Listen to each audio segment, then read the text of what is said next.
Welcome to another episode of Parents of Patriots with me, your host, Lisa Logan. If you've watched the Sinister SEL series or the Theft of Education videos on this channel, you know that our education system has been captured on every level by nefarious national and global political forces to transform the entire purpose of learning to be about social engineering. They want to create a society that thinks, acts, and feels the way the progressives want them to through SEL or social emotional learning in schools, ESG or environmental, social, and governance in the business world, and now they're trying to force the expansion of training in these mindsets and behaviors into your entire local community. Today, I'll share with you a new design model for education that not only pushes critical theories like critical race theory or queer theory into every space a student or child interacts with, but also manipulates science in order to make the argument that it's required for their well-being and thriving. Let's dive in. The Science of Cultural Revolution: How the Science of Learning and Development and the Whole Child Design Principles are working together to create a community of communism. So it's no secret that at its foundation, our education systems are steeped with deep structural racism. And this is by design. As a country, this is who we have been historically, but this is not who we have to be any longer. Anti-racism and designing for equity is about deconstructing systems and actively choosing a new purpose and path forward. Leaders from the SOT Alliance, we came together across our fields of research, practice, and policy because we believe that knowledge from the science of learning and development can drive transformative change in education and youth-serving systems. And this includes significant knowledge about the impact of racism and white supremacy on thriving for young people. Let's unpack a few things this representative from the Science of Learning and Development Alliance just said. She asserted that, and I quote, "At its foundation, our education systems are steeped with deep structural racism, and this is by design," and that anti-racism and designing for equity is about deconstructing systems and actively choosing a new purpose and path forward. This idea that America's systems and institutions were and still are built to benefit some and disadvantage others based on the color of their skin, and that those systems need to be deconstructed and rebuilt for equity or equal outcomes, is based upon the tenets of critical race theory. So straight out of the gate, it's clear that's the underlying ideology and purpose of the SOLT Alliance and their design principles. She then mentions that, quote, "Knowledge from the science of learning and development can drive transformative change in education and youth-serving systems, and that this includes significant knowledge about the impact of racism and white supremacy on thriving for young people." These statements probably have you wondering, what is this science of learning and development, and how will these design principles it's based on be used to transform education, and more importantly, who's behind it, pushing these narratives? While the science that informs the whole child design principles is put forth by the SOLD, or Science of Learning and Development Alliance, the key players at them that came up with this model are Karen Pittman and Marita Irby from the Forum for Youth Investment, Linda Darling-Hammond from the Learning Policy Institute, and Pamela Cantor from Turnaround for Children, who worked with David Osher of the American Institutes for Research to put out the book The Science of Learning and Development, Enhancing the Lives of All Young People. This book contains selected articles taken from the scientific journal Applied Developmental Science that support the Science of Learning and Development Alliance's findings and commentaries about those articles from various contributors. All of the aforementioned people and organizations, along with the members of the Whole Child Policy Table, which include the National Governors Association, the National Conference of State Legislatures, the National Association of State Boards of Education, and the Council of Chief State School Officers, along with partners like CASEL, the National Urban League, and others, are working together to encourage school districts across the nation to implement this whole child design. The design principles themselves are based on several syntheses of science research from, again, selective scientific studies and papers that came out from the three key players and their partners: the science of youth readiness, the science of adolescent learning, and the scientific review articles in the science of learning and development. Many of the authors involved with those scientific syntheses, who are, surprise, surprise, also a part of the SOLT Alliance, put out a paper called Thriving, Robust Equity, and Transformative Learning and Development.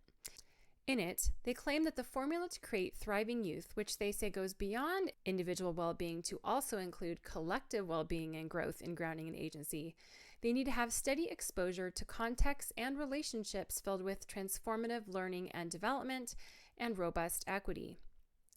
In essence, they're arguing that a young person's ability and willingness to learn and develop the competencies needed to experience success in life is highly dependent on their assessment of how safe, inclusive, and culturally and identity affirming their learning environments are. Conversely, they say if learning environments don't provide those things, that this contributes to ill-being and an inability to learn. Dr. Zaretta Hammond, who was a part of the SOLD Alliance and also wrote a chapter in the Science of Learning and Development book, calls this spirit murdering. She relates in these clips I'm about to show you that the way the science of learning and development has been interpreted in the past perpetuates white supremacy culture by not acknowledging the continuous threat of systemic and institutionalized racism. She believes that the new way the science of learning and development is being interpreted can decolonize education and allow for what she calls cognitive justice. When I do my work as a teacher educator, with teachers, with instructional coaches, with school leaders, what we are looking at and thinking about is this notion of how we use the science of learning as a disruptor. And I do think when we start to reimagine education and think about how we can serve the most vulnerable students, those that are struggling, those that have been marginalized, the science of learning really does provide this path. What doesn't get acknowledged is our historical grounding in colonization, apartheid, segregation, the idea of white supremacy culture being so embedded. It doesn't matter where you are in the world, what schooling looks like is predicated on that. We have to acknowledge that one of the pillars of the current schooling, the current grammar of schooling, is this underdevelopment of the cognitive capacity of poor students, low caste students, students of color, indigenous students. We've not talked about the need for cognitive justice. So this is what Dr. Bettina Love calls spirit murdering.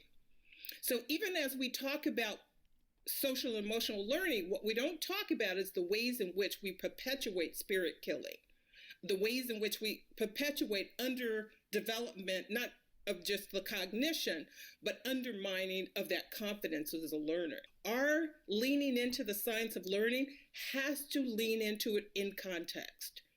How have we used the science of learning to actually perpetuate oppression? It is wired into the system. We don't even recognize the pedagogy of compliance. We don't even recognize cognitive apartheid in our schooling. Essentially, what she and the science of learning and development purveyors are theorizing is that the only way that trauma and stress from systemic racism and other factors can be overcome is through providing these supportive environments for learning. This will protect children from the damaging effects of the hormone cortisol, the fight or flight hormone that gets produced in our bodies when we feel threatened, that they say prevents learning from happening, by increasing the amount of oxytocin, which we often call the love hormone. Listen to Pam Cantor from Turnaround for Children, co-author of the book The Science of Learning and Development, governing partner of the SOLD Alliance, and co-creator of the Whole Child Design Principles, talk about it. All of us have 20,000 genes in our genome, yet in our lifetime, fewer than 10% of these genes will ever be expressed. So what determines that 10%? This is Dr. Pam Cantor. She studies the science of how kids learn and develop. So much of who we become is because of the environments, experiences, and relationships that we are exposed to. That gene expression is our potential. This is what we could be if the context of our lives supported that expression to reveal itself. There's good and bad in that. If very positive things develop us in our families, in our schools, in our communities, we're going to influence that 10%. But if our lives are filled with adversity and stress, those incredible genes might not get expressed. So Pam thinks this is a huge problem because so many of our kids walk into their learning environments with high levels of stress that we aren't addressing, which begs the question, how much untapped potential are we leaving on the table? So Pam's got a big idea, and that idea could challenge some of the most foundational problems within our education system. good stuff. What we've done is believed that there are kids with better genes, that some kids grow up destined for greatness and others just have less potential. This has been tremendously harmful to kids, and particularly kids from marginalized groups. And it doesn't add up at all to what we know to be true today. So, what does the brain and stress have to do with potential? The brain is a deeply, deeply connected structure. The limbic system is the part of the brain that is centrally involved in learning and our emotions. And this system is particularly sensitive to two hormones. The first is cortisol. When we experience stress, cortisol is released through our bodies and our brains. Cortisol, in a certain amount, can help us be alert, sharp, prepare, and focus. But too much cortisol can be a very bad thing. It can actually cause the brain to get locked in that fight or flight feeling. It can really derail kids from concentration, focus, all the things that they need in order to be able to learn. But the good thing is there is an antidote to stress, and it has to do with relationships. When relationships are consistent and caring, they cause the release of a hormone, oxytocin. It is known as the love hormone, and it can protect children from the damaging effects of cortisol. Very often, the response to kids that are having this unregulated behavior because of stress is to punish them, to exclude them, and not to understand that everything that they're seeing is something that's entirely preventable. So, Pam and a group of colleagues have developed a strategy called whole child design. It equips schools with resources that help foster positive growth. Whole child design means doing these 5 things together. First and foremost, relationships that are strong and positive. Second, environments where children feel safe and that they belong. Third, there are rich, meaningful instructional experiences where children discover what they're capable of. Fourth, developing those 21st century skills, mindsets, and habits that all successful learners have. And fifth, lots of academic and emotional support. If you design for that, then you get experiences for kids that are going to unlock their belief and unlock their potential, their understanding of what they can become. These may sound like simple concepts, but Pam thinks that doing these well in every school across the country could transform education, especially for students farthest from opportunity. We have a body of knowledge, but we really have to do it in every school for every child in America. Supposedly, the adoption of all 5 planks of the whole child design principles will provide this environment that will unlock students' learning potential. But this will require a huge shift in our education system. In order to have cognitive justice, as Dr. Hammond describes, by providing learning environments that are culturally and identity affirming, race, class, sex, etc., this will mean that all educators in all learning spaces will have to understand their biases and be trained in and also teach students using the techniques of critical pedagogy. Critical pedagogy is a philosophy of education that infuses academic learning with political lessons to encourage students to be critical towards their reality. Championed by Marxist Paulo Freire, the underlying purpose of this type of education isn't imparting knowledge about math, science, reading, and writing, but to use those subjects to get students to believe that society was built to benefit some and disadvantage others, in other words, to develop a critical consciousness, to know their position of power in that structure, and to help them understand their role in becoming an ally or activist in dismantling those social structures through which people are dominated and oppressed. It can show up as simply adding language related to these themes to regular instruction to introduce topics to children and facilitate discussion. For instance, a math problem like this one, solving for ratios, could all of a sudden turn into a full-blown conversation in a classroom about there being more than just 2 sexes, male and female, and that it's so common to identify as non-binary that half the class in this math problem does so. Then that could spiral further into talking about how gender is a social construct made up by society to oppress queer identities, and how students should become activists who advocate for inclusive spaces, like letting men who identify as women into women's bathrooms and changing rooms. A critical consciousness can also be fostered through teaching really nice-sounding subjects like social emotional learning, which is supposedly about helping kids manage their emotions and build healthy relationships.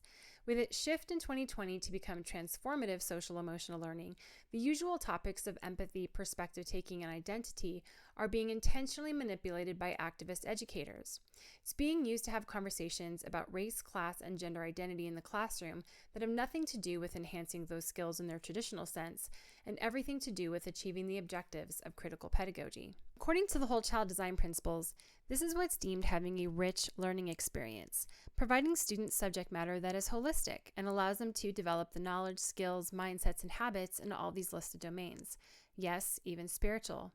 And because learning is personalized, students' adoption of a critical consciousness and the correct skills, mindsets, and habits are tracked through assessments and stored as data that follows them from preschool to age 20 in statewide longitudinal data systems. When this information eventually gets put into a digital credentials wallet as a part of a social credit system, those who don't adopt the competencies they're trying to get them to have will have trouble getting into college or finding a job. The last plank in the Whole Child Design Principles has to do with making all schools into what they call community schools, which will provide students all sorts of social services usually facilitated by caregivers and rendered out of school, on campus, or referred out to service providers partnered with the school. If you're a parent or caregiver yourself, you might ask, well, who decides what services get rendered to my child? That's where things get a little sticky. There are an increasing number of policies and bills that challenge caregivers' right to know about the health status of their child and ability to make medical decisions regarding the youth in their care. In 2022, California fast-tracked SB 866, a bill that gave minors as young as 12 years old the ability to consent to any FDA-approved vaccination without parental consent.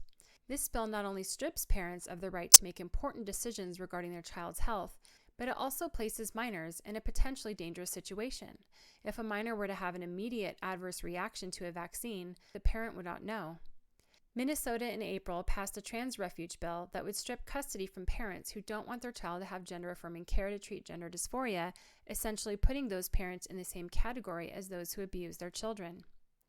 All across the country, parents are hearing about backdoor meetings with school counselors and kids where details about children's gender confusion are not only kept from parents, but children are secretly, socially transitioned into another gender identity at school without their parents even knowing about it, sometimes with disastrous results. As the article notes, it wasn't until the Perez's daughter attempted to commit suicide on school grounds for the second time in as many days that the Perez's were notified about their daughter's male gender identity. Kelly S. is a researcher who has been warning about the implications of WSCC, or the whole school, whole community, whole child model promoted by the Centers for Disease Control and ASCD that is woven into the integrated services plank of the Whole Child Design Principles. She exposed videos off of Denver Health that talked about a component of this model, school-based health clinics, and just some of the sexual and reproductive health services they offer to students that are considered confidential. What is a school-based health center? Let's find out. Hey, what's your next class? I have civics, but I gotta go somewhere real quick. Where to? To the school-based health center to get my sports physical done before volleyball season begins, because coach will ask me to do it anyway. What's a school-based health center? It's a clinic right here at our school where you can get lots of medical services without having to leave. You mean the nurse's office?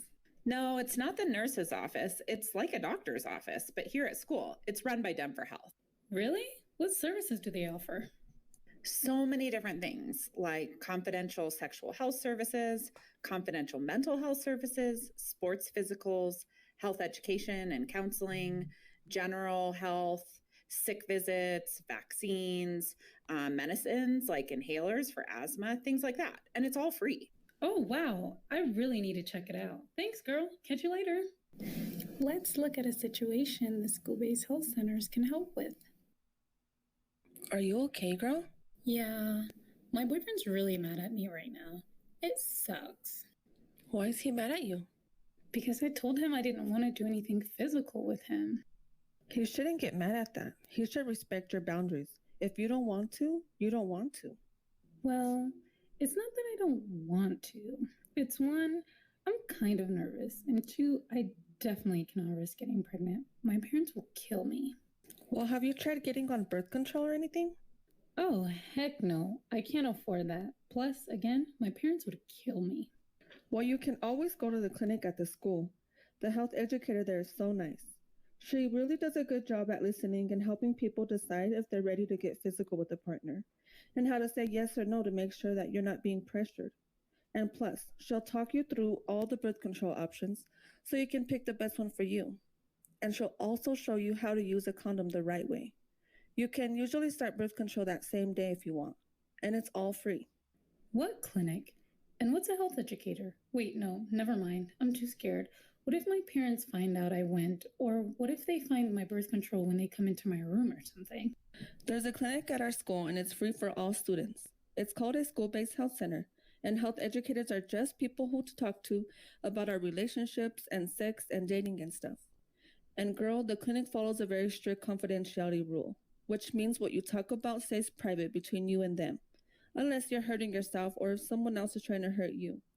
And they have different birth control methods if you don't want to risk your parents finding your pills. Like I have the implant. Okay. That actually sounds like a good idea. What do I do? Where do I start? First, you should make an appointment. Here, I'll walk you down there, and you can meet the medical assistant. They'll help you schedule your appointment. Hello there, I'm here to talk about confidentiality with you. Did you know your sexual health visits at Denver Health are confidential, even if you're under 18? It is Colorado state law that young people of any age can access sexual health services like birth control and STI testing without parents, guardians, or anyone else knowing. If you go to a Denver Health school-based health center for sexual health services, we won't tell your parents, teachers, friends, or anyone else. This is your business, and you may decide to tell them, but we won't. There is one important exception to this. If during your visit you tell the clinic staff that you are being hurt or have been hurt by someone, you are hurting yourself or thinking about hurting yourself, or if you are thinking about hurting someone else, that cannot be kept private or confidential.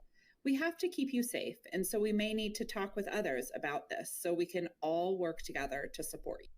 The clinic staff you meet with should explain all of this to you at the start of your visit. There you can ask more questions. You can always ask and make sure what you say is confidential too. This is your right by law so that you can access the healthcare you need and make your own decisions that are best for you.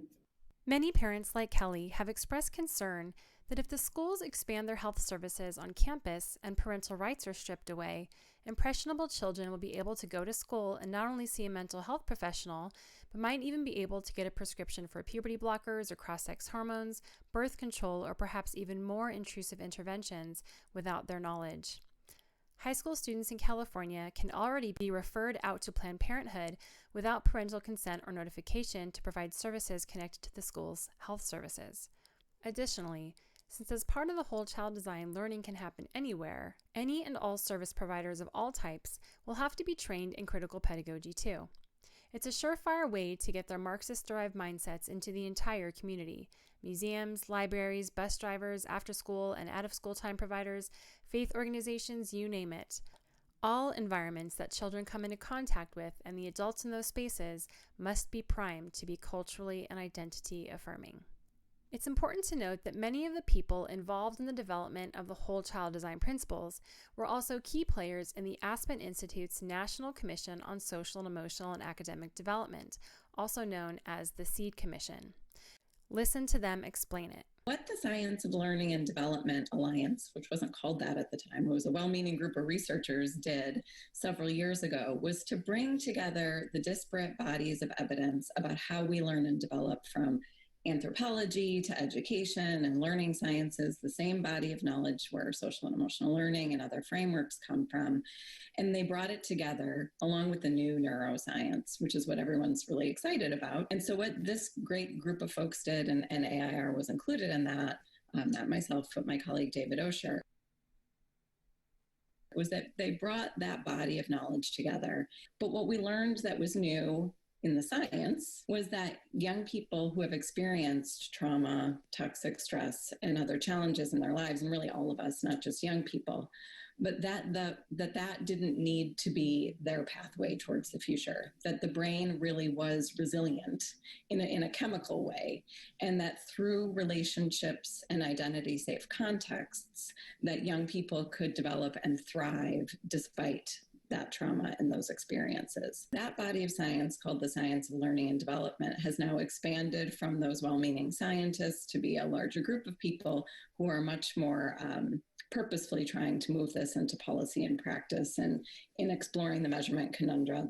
As Karen said, with the SEED Commission, which I was honored to have been a participant in that working group around youth development, as Karen, Priscilla, and Marita led that effort, we were also really trying to ensure that this great learning from the science of learning and development wasn't solely applied in the place called school. Really, a lot of what we were doing informally became much more formal through the readiness projects, but we are eager to continue along that path to be important translators and not just put the circle around the logic model and say equity, check the box, thriving at the end, but to really be intentional and map out those components as we design programs, implement programs, and ultimately evaluate programs. The story I will tell is that in 2017, we became one of the leaders of the Science of Learning and Development Alliance, which, as you know, is a group that came into being with lead funding and visionary leadership from Jim Shelton and Brooke Stafford Brazard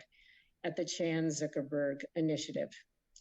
At the time, there were diverse scientific theories being applied to education, but not a coherent way of bringing them together to make them easily and maximally useful in education practice. Our group of partners began by producing a major synthesis of diverse scientific fields, seeking convergence in the hopes that there would be clear and coherent themes that would lead to implications for practice. This became the 3 sole papers that were published in Applied Developmental Science. The challenge was to answer the question, exactly what science should we pay attention to in order to transform to an equitable education system, one that would develop the whole child? This is what led to the next phase of the work, the Whole Child Design Initiative, an initiative led by LPI, Turnaround, and the Forum for Youth Investment, and a broad interdisciplinary group of advisors. On this list of SEED Commission members, here again you see Linda Darling-Hammond of the Learning Policy Institute and Karen Pittman from Forum for Youth Investment, along with Tim Shriver, board chair of CASEL, and Jim Shelton, who Pam Cantor just mentioned in the video. Jim Shelton served under Obama as his ed secretary for 6 years and also invested heavily in Pam Cantor's Science of Learning and Development research at Turnaround for Children when he was head of the Chan Zuckerberg Initiative. In the SEED Commission's 2018 landscape analysis, they hint at forming the Science of Learning and Development Alliance. They say, despite these efforts, research is still relatively disjointed, with minimal connections among the K-12 youth development and OST research communities. This presents an opportunity for investment and coordination of scientists across these fields. Such collaboration shows promise in making progress on key questions and implementation of a research practice paradigm aligned with the National Commission's research recommendations. One method for coordination could be via funding streams. For example, federal agencies that provide resources to researchers, whether it be basic or research in collaboration with practice, coordinating funding around a topical agenda. In this example, a shared agenda on the science of human development in the context of education could be co-managed and co-resourced from the U.S. Department of Ed, the National Institutes of Health, the CDC, and the Department of Justice. Each has strands of funding that relate to this topic, which could be even more powerful if they were coordinated around a single agenda. I want to highlight what Pam Cantor said in the video about figuring out, quote, exactly what science they should be listening to in order to transform to an equitable education system. What she's referring to are the sorting methodologies that are now being used to skew scientific findings to support particular narratives, such as Q methodology and or research design models like critical and youth participatory action research. You can pause this video right here to read a little bit about it, but I highly recommend you read this entire paper, which is linked at the bottom, to understand how this is being used to sort and favor certain research findings over others. I also want to let you know that this cooked science is not just being used to transform education in America, but school systems across the globe through the Global Science of Learning Education Network, or GSOLN, of which the SOLD Alliance is a part. Here is David Osher from American Institutes for Research, mentioned many times in this video, and others from the SOLD Alliance, presenting to the Global Science of Learning Education Network on how the science of learning and development can be used as a disruptor of structural inequalities across the world's education systems. This presentation builds on a previous session regarding using the science of learning and development as a disruptor of structural inequalities across the world education systems. When, with others, I started to pull these ideas together, many of the people in the global South and North influenced me. I'd say to pull out people like Paulo Freire and SENS, but also work that OECD and UNICEF has done in terms of trying to really think about the nature of equity. We actually want to have students, teachers, and others at the local level self-conscious, individually and collectively, about what they're doing, what the system is doing. And I really do think of them as system players, self-conscious. Once it gets going, it's systemness, not a real word, but one that I use. And this is about this system that we now, the only chance we have is if we team up with people in the system at all levels, especially the bottom and the middle, and self-consciously, mutually make this happen.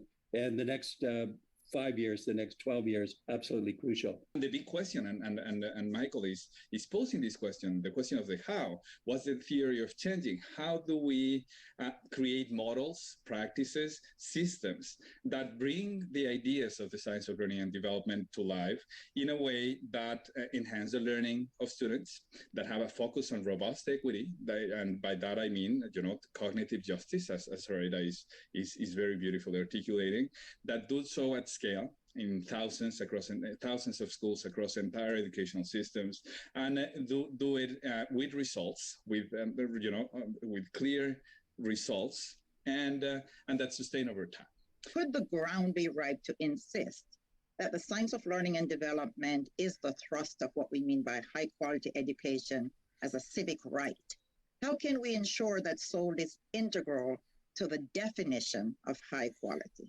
Both David Osher and Linda Darling-Hammond serve as members of the Global Science of Learning Education Network, along with other SOLD Alliance partners like the Alliance for Excellent Education and the Education Council. I show you all of this to point out that this is part of a larger conspiracy to transform all schools across the world into community schools, and in the process require entire communities to serve global interests. I want to leave you with what to watch out for as this whole child design is attempted to be implemented in every state, so you can try to push back and educate your community and any liberty-loving elected officials. Watch this video from the Ohio State Board of Ed and listen to the things that they did to put whole child design into practice. In Ohio's 5-year strategic plan for education, Each Child, Our Future, the concept of the whole child is front and center. But what does that really mean, meeting the needs of the whole child? It means that for a child to succeed in school, in learning, that child can't have an empty stomach. That child can't be physically sick or suffering from mental trauma. That child can't be bullied. That child can't feel unsafe. That child can't feel disconnected from adults or not cared about by their community. That's why I am so pleased to announce the release of Ohio's Whole Child Framework, crafted over a 10-month period by Ohio educators, counselors, and content experts in various fields. A whole child approach to education is defined primarily by policies and practices, what we do and how we support students in school. Supporting children is everyone's business. Engaged partners include healthcare providers, mental health providers, social service organizations, after-school programs, local nonprofits, businesses, faith-based organizations, and many other service providers. Schools serve the essential role in connecting with students on a regular basis, which makes them uniquely positioned to facilitate partners to better reach children. The Whole Child Framework helps to connect and align all this great work. The other key connection to Each Child, Our Future relates to equity. The focus on equity for each student is vital for success, and yet it is the most difficult to achieve, as it looks, sounds, and feels different for each child. Equity requires personalization, recognizing each student's assets and talents, and giving each student the resources and supports needed at the proper time to ensure growth and success. The Whole Child Framework gives us another tool to guide the work toward making equity in our education system a reality for all students across Ohio. We've already been seeing many districts and schools implementing various aspects of the Whole Child Framework. For example, some schools have created school-based health clinics. Some have incorporated social-emotional learning into each classroom experience. And many have utilized positive behavioral interventions and supports to enhance and improve school climate and culture. You heard him mention a few of many education policy changes to watch out for in each of the areas related to whole child design. Study up and know what all these educational terms are and how they operate so you can identify them if and when they come into your school district or state. To learn more about how Portrait of a Graduate, personalized competency-based learning, and 21st century skills are all a part of the Education 2030 agenda from the United Nations, the video on my YouTube channel, The Transformation of Education, is a good primer. To find out what laws have already passed in your state that are laying the groundwork for shifting into whole child design, visit this link at the bottom. My state, Utah, passed trauma-informed educator training and personalized competency-based learning. They also adopted a Portrait of a Graduate framework and a flexible learning model so that learning could happen anytime, anywhere. Some states are adopting whole child design in a piecemeal fashion, incorporating each of these parts separately. Others are integrating entire curriculums like the Superintendents Association's Learning 2025, which is based on the science of learning and development and contains all 5 elements of SOLD's whole child design principles and of also the CDC's WISC model. You probably wouldn't be shocked to find out that Battelle for Kids, the Gates Fund and org behind Portrait of a Graduate, is on the commission behind that, along with Pam Cantor from Turnaround for Children, Education Reimagined, who came up with the personalized competency-based learning model, and also Whole Child Partner, Alliance for Excellent Education. So I hate to tell you this, but this is coming like a freight train for every state and is currently being marketed to superintendents through the Learning Policy Institute and their partners. I don't know how to stop it, except for keeping your eyes peeled for language and bills and policies being passed in your state and educating those around you in your communities, specifically your legislators and decision makers, so they understand its bad intent and know when to push back when this pops up in your area. Please share this video with anyone you know. Our parental rights are literally at stake. And if you find value in this content, please like this video, subscribe to my channel, and hit the bell icon to know when I put out new videos. Thank you for joining me.